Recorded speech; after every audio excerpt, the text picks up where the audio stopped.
Հսկայական կամուրջի փլուզումը Չինաստանում, պատմական երաշտ Իրանում,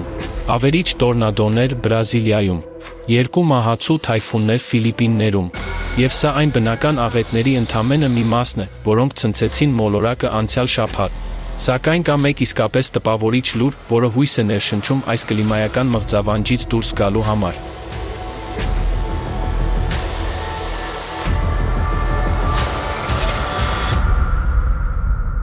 ԱՄՆ Ձմեռային փոթորիկը հարվածեց նաև Միացյալ Նահանգներին, բերելով արկտիկական ցուրտ եւ առատ ձյուն, նոյեմբերի 9-ից 10-ը միջին արևմուտքում եւ մեծ լճերի շրջանում մինչեւ 1 ոտնաչափ ձյուն է տեղացել։ Չիկագոյի շրջակայքում գտնվող մայրուղիները լիովին փակվել են, երթևեկությունը կանգ է առել։ Ձյունը տարածվեց Միչիգանում, Ինդիանայում, Օհայոյում, Փենսիլվանիայում եւ Նյու Յորքում, երբ Կանադայից եկող սառը օդը բախվեց լճերի վրայով եկող տաք հոսանքներին հետ, առաջացնելով հզոր ձնաբուքեր։ Սառը ալիքը արագորեն շարժվեց դեպի հարավ, իսկ նոյեմբերի 11-ի առավոտյան ավելի քան 190 միլիոն ամերիկացիներ զգացին ցուրտը։ Ֆլորիդայում, Ալաբամայում եւ Ջորջիայում ջերմաստիճանը նվազել է 10-ից 14 աստիճանով նորմայից ցածր, որոշ տեղերում հասնելով -3 աստիճան Ցելսիուսի, Ջեքսոնվիլում եւ Սավաննայում գրանցվել է -2 աստիճան Ցելսիուս, ինչը նշանավորել է վերջին կես տարի ամենացուրտ նոյեմբերյան առավոտը։ Նույնիսկ տաք Մայամիում օդը իջել է մինչև +9 աստիճան, եւ ապշած բնակիչները դիտել են, թե ինչպես են սառած իգուանաները ընկնում ծառերից։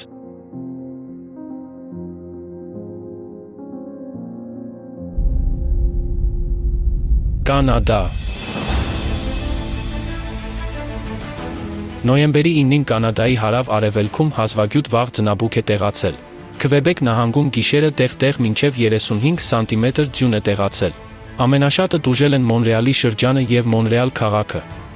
Ընկած ճյուղերը վնասել են էլեկտրահաղորդման գծերը, թողնելով գրեթե 400,000 բաժանորդների առանց էլեկտրաէներգիայի։ Ճանապարհները դարձել են դյուրասահ, ինչը հանգեցրել է լուրջ վթարների։ Կոմունալ ծառայությունների աշխատակիցները ստիպված են եղել մաքրել մոտ 10,000 կիլոմետր փողոցներ եւ մայթեր։ Հարավային Օնտարիոյում գտնվող երկրի ամենամեծ քաղաքում, Տորոնտոյում, գրեթե 10 սանտիմետր ձյուն է տեղացել, իսկ Համիլթոնում մինչև 16 սանտիմետր։ Նման վաղ ձյուն այստեղ չի եղել ավելի քան 50 տարի։ Սովորաբար, այս մասշտաբի առաջին ձյունը այստեղ տեղում է միայն դեկտեմբեր ամսին։ Օնտարիոյի ոստիկանությունը մեկ օրում գրանցել է հարյուրավոր մահվան դեպքեր։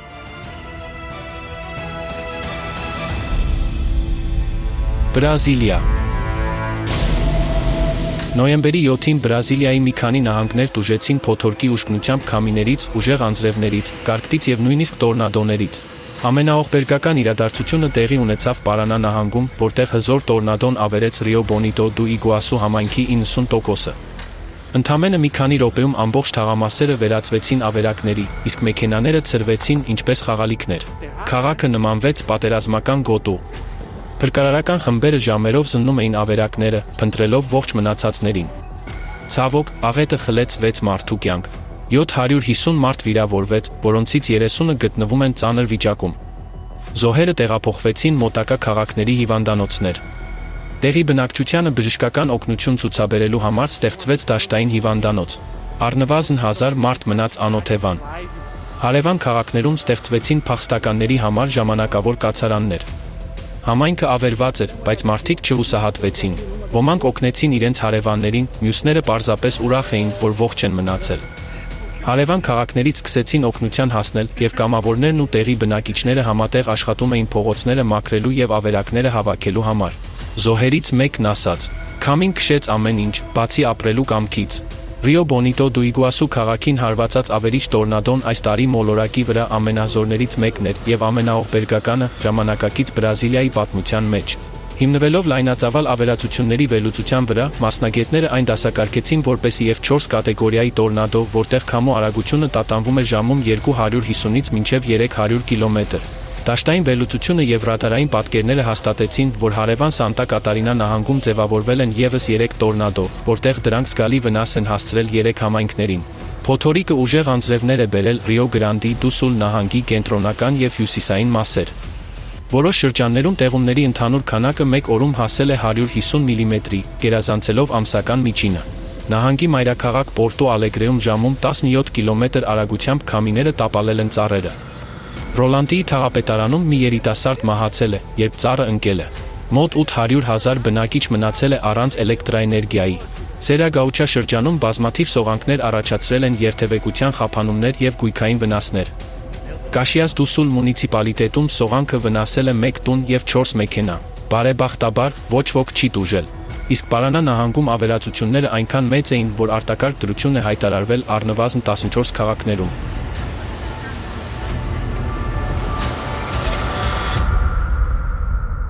Իրան։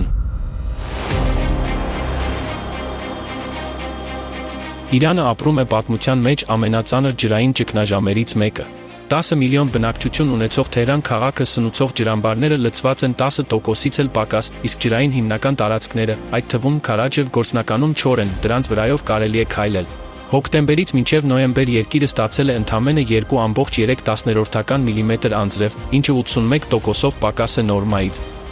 Ճգնաժամը հատկապես սրվել է վերջին շաբաթներին, չնայած Իրանը պայքարում է երաշտի դեմ 6-րդ տարին անընդմեջ։ Էներգետիկայի նախարարությունն արդեն զգուշացրել է, որ եթե առաջիկա շաբաթներին անձրև չտեղա, ջրամատակարարումը պետք է չափաբաժիններով սահմանափակվի, իսկ անհրաժեշտության դեպքում ամբողջ երկրում գիշերը ամբողջությամբ անջատվի։ Նախագահը նույնիսկ նշել է մայրաքաղաքը մասնակիորեն տարանելու հնարավորության մասին։ Իրանի օդերևութաբանական կազմակերպության տվյալներով երաշտը հիմնականում պայմանավորված է մերձարևադարձային բարձր ճնշման համակարգի, մթնոլորտային համակարգի ուժեղացմամբ, որը սովորաբար ակտիվ է ամռանը, բայց այս տարի պահպանվել է մինչև ուշ աշուն, խոչընդոտելով անձրևային ճակատների հոսքին։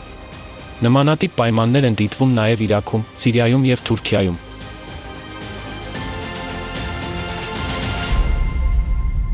Նոր Զելանդիա։ Նոյեմբերի 8-ին Տոնգարիրո ազգային պարկում, որը հայտնի լեռնային վայր է, որի բնապատկերներն օգտագործվել են մատանիների տիրակալը, եռագրության նկարահանումների ժամանակ, բռնկվեց հսկայական անտառային հրդեհ։ Սկզբում հրդեհը ծածկել էր մոտ 50 հեկտար տարածք, սակայն այն արագ տարածվեց։ Ականատեսների վկայությամբ կրակը հասել էր 30 մետր բարձրության և ձգվում էր գրեթե 4 կիլոմետր, ոչնչացնելով իր ճանապարհին գտնվող ենթալպյան բուսականությունը։ Տասնյակ զբոսաշրջիկներ ստիպված էին շտապ տարհանվել ուղղաթիռով։ Հանգստացողների վկայությամբ փրկարարների ժամանումից կարճ ժամանակ առաջ օդը ծածկված էր ծխով և մոխիր էր թափվում երկնքից։ Հայտնի լեռնային արահետները, այդ թվում հայտնի Տոնգարիրո լեռնային անցումը, ամբողջությամբ արգելափակվել էին, իսկ այգի տանող որոշ ճանապարհներ ևս փակված էին։ Հրդեհը մարելու համար ցամաքային անձնակազմից բացի, գործի են դրվել նաև ինքնաթիռներ և ուղղաթիռներ։ Աշխատանքները ստիպված էին ժամանակավորապես դադարեցվել գիշերը, դժվար լեռնային տեղանքի և հրշեջների համար սպառնալիքի պատճառով։ 2 օր անց, հորդառատ անձրևների շնորհիվ, հրդեհը կարողացավ տեղայնացվել։ Բնական աղետը ոչնչացրեց այգու մոտ 2800 հեկտար տարածք։ Բնապահպանները նշում են, որ այրված տարածքների վերականգնումը կարող է տարիներ տևել, քանի որ տեղական ալպյան բուսական և կենդանական աշխարհը չափազանց խոցելի է հրդեհների նկատմամբ։ Չինաստան։ Նոյեմբերի 11-ին Սիչուան նահանգում մասամբ փլուզվել է նորակառույց հունցի կամուրջը, որը հայտնի է որպես ամպային կամուրջ և շահագործման է հանձնվել 2025 թվականի հունվարին։ Նախորդ օրը, նոյեմբերի 10-ին, տեսուչները կամրջի կառուցվածքում և հարակից լանջին հայտնաբերել են մոտ 10 սանտիմետր լայնությամբ ճաքեր, որոնք անվտանգության համար վտանգ են ներկայացնում, ինչի հետևանքով ժամանակավոր արգելվել է երթևեկությունը։ Հաջորդ օրը լանջի դեֆորմացիան ուժեղացել է, հատվածը մասնակի փլուզվել է, և բետոնե բլոկները ընկել են կիրճը, բարձրացնելով փոշու ամպ։ Նախնական հաղորդագրությունների համաձայն տուժածներ չկան։ Տրանսպորտային միջոցները ուղղվում են այլընտրանքային երթուղիներով։ Մեկ շաբաթ առաջ Յուննան նահանգում երկարատև տեղատարապ անձրևներից հետո Նանկինի արագընթաց մայրուղու մի հատվածում, որը բացվել է ընդամենը 3 տարի առաջ, տեղի են ունեցել լանջերի լայնածավալ փլուզումներ և ճանապարհի նստեցում։ Նոյեմբերի 5-ին տուժած հատվածներում երթևեկությունը սահմանափակվել է, և ստեղծվել են այլընտրանքային երթուղիներ։ Տեղական իշխանությունների տվյալներով, զոհեր կամ վիրավորներ չկան, և վերականգնողական աշխատանքներ են ընթանում։ Սոցիալական ցանցերը լի են քննարկումներով այն մասին, թե արդյոք շինարարության ընթացքում խախտումներ են թույլ տրվել, սակայն վերջնական որոշումը կկայացվի փորձագիտական գնահատականից հետո։ Այնուամենայնիվ, պարզ է, որ բնական աղետները ոչ միայն սրընթաց աճում են, այլև փոխում են իրենց բնութագրերը, և նույնիսկ ամենաժամանակակից տեխնոլոգիաները և կանոնակարգերի խիստ պահպանումը այլևս չեն երաշխավորում կառույցների անվտանգությունն ու կայունությունը։ Ճապոնիա։ Անցյալ շաբաթ Ճապոնիայում սեյսմիկ ակտիվության կտրուկ աճ է գրանցվել Տոհոկու շրջանում։ 6.9 մագնիտուդով հիմնական երկրաշարժը տեղի է ունեցել նոյեմբերի 9-ին Սանդիկուի ափերի մոտ։ Մինչև 4 մագնիտուդով սեյսմիկ ցնցումները զգացվել են Իվատե և Միագի պրեֆեկտուրաներում։ Երկրաշարժը ցունամիի սպառնալիք է առաջացրել։ Մինչև 20 սանտիմետր բարձրությամբ ալիքներ են գրանցվել Կուջի, Օֆունատո և Կամայիշի նավահանգիստներում։ Մեկ ժամից էլ պակաս ժամանակ անց տեղի է ունեցել երկրորդ հզոր երկրաշարժը 6.6 մագնիտուդով։ Նոյեմբերի 10-ին ակտիվությունը շարունակվել է։ Կեսօրին գրանցվել է ևս մեկ ցնցում 6.4 մագնիտուդով, որը զգացվել է Տոհոկու 5 պրեֆեկտուրաների բնակիչների կողմից։ 24 ժամից մի փոքր ավելի ժամանակում Սանրիկուի տարածքում տեղի է ունեցել 37 երկրաշարժ 3.5 կամ ավելի մագնիտուդով, որոնցից 15-ը ունեցել են 5 կամ ավելի մագնիտուդ։ Թայֆուն Կալմայգի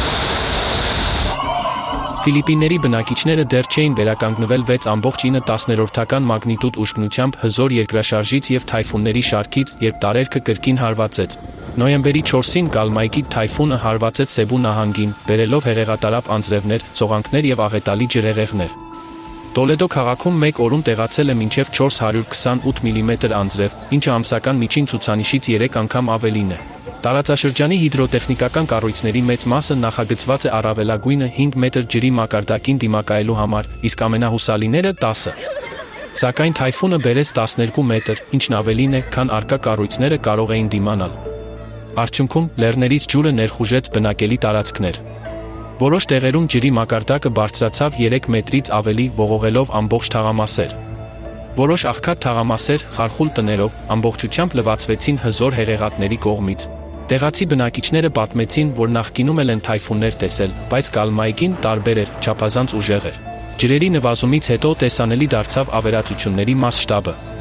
Մարդիկ մաքրեցին տիղմի և աղբի հաստ շերտը, փորձելով գտնել վերականգնման համար հարմար որևէ բան։ Փոթորկից մեկ շաբաթ անց Սեբուի շատ շրջաններ դեռևս ջուր չունեին։ Վնասվել էին գլխավոր ջրատար խողովակները և արտեզյան աղբյուրները, իսկ վերականգնողական աշխատանքները դանդաղ էին ընթանում կոմունալ ծառայությունների փլուզման պատճառով։ Չնայած Կալմայգին քամու արագության առումով ամենաուժեղ թայֆունը չէր, դրա դանդաղ շարժումը և ջրի հրեշավոր ծավալը այն դարձրեցին մահացու վտանգավոր։ Իշխանությունների տվյալներով զոհերի մեծ մասը խեղդվել է։ Ֆիլիպիններում մահացել է 232 մարդ, 111-ը համարվում են անհետ կորած, իսկ ևս 532-ը վիրավորվել են։ Կալմայգի թայֆունը շարունակել է իր ընթացքը դեպի Վիետնամ, որը նույնպես դեռևս վերականգնվում է նախորդ շաբաթվա ավերիչ ջրհեղեղներից։ Նոյեմբերի 6-ին մինչև 183 կմ/ժ քամու արագությամբ թայֆունը հարվածեց Դակ Լակ և Գյա-Այ նահանգներին։ 6 ժամվա ընթացքում որոշ շրջաններում տեղացել է ավելի քան 350 մմ անձրև։ Ուժեղ քամին տապալել է ծառերը, քանդել պատերը և միլիոնավոր մարդկանց թողել առանց էլեկտրաէներգիայի։ Թայֆունը վնաս է հասցրել է մոտ 30,000 տների, որոնցից 320-ը լիովին ավերվել են։ Գյա-Այ նահանգում ավելի քան 300,000 մարդ տարհանվել է, ինչը տարածաշրջանի պատմության մեջ ամենամեծ տարհանման գործողությունն է։ Իշխանությունները այս կանխարգելիչ միջոցառումների շնորհիվ կարողացել են խուսափել զանգվածային զոհերից, սակայն աղետը, այնուամենայնիվ, խլել է 5 մարդու կյանք, իսկ ևս 3-ը դեռևս անհետ կորած են համարվում։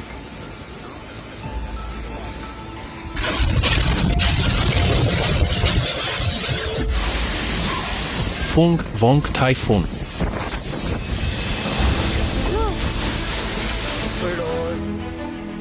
Նոյեմբերի 9-ին Ֆիլիպիններին կրկին հարվածեցին տարերքները։ Ֆունգ Վոնգ գերթայֆունը հարվածեց Լուսոն կղզու Ավրորա նահանգին, մինչև ժամում 185 կմ և 230 կմ-ից ավելի արագությամբ քամու պոռթկումներով։ Ամբողջ նահանգներ մնացին առանց էլեկտրաէներգիայի։ Ավելի քան 1.4 միլիոն մարդ տարանվեց 12 շրջաններից, աղետի հետևանքները ավերիչ էին։ Միայն երկրի գյուղատնտեսական ոլորտը կրեց մոտ 2.4 միլիոն դոլարի վնաս, ամենաշատը տուժեց բրնձի բերքը։ Ավելի քան 130 գյուղ ջրհեղեղի ենթարկվեց, իսկ բնակիչները, որոնք հանկարծակի հայտնվեցին բարձրացած գետի մեջ, ստիպված եղան ապաստան փնտրել իրենց տների տանիքներին, վնասվեց մոտ 900 հանրային դպրոց։ Տրանսպորտը խափանվեց։ Չեղարկվեցին ավելի քան 300 ներքին և 60-ից ավելի միջազգային չվերթներ, և հազարավոր ուղևորներ մնացին նավահանգիստներում նավագնացության դադարեցման պատճառով։ Ցավոք, ջրհեղեղներն ու սողանքները խլեցին 25 մարդու կյանք։